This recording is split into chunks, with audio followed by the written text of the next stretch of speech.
ఆషాఢ మాసం సందర్భంగా మన కాసం ఫ్యాషన్స్ కిలో చీరలు కొనండి, అరకిలో చీరలు ఉచితంగా పొందండి. బీఆర్ఎస్ పై మంత్రి సీతక్క ఫైర్ అయ్యారు. నిరుద్యోగుల్ని నిలువునా ముంచిన చరిత్ర బీఆర్ఎస్ తన సీతక్క 10 ఏళ్లలో కనీసం 1,00,000 ఉద్యోగాలు కూడా ఇవ్వలేదని తెలిపారు. బీఆర్ఎస్ నేతల ఉద్యోగాలు పోగానే నిరుద్యోగులు గుర్తొచ్చారా అంటూ ప్రశ్నించారు సీతక్క.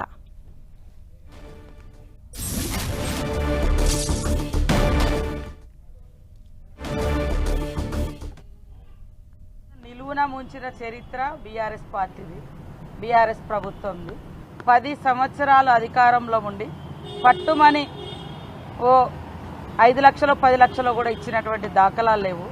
1,00,000 కూడా దాటలే వాళ్ళు ఇచ్చిన ఉద్యోగాలు.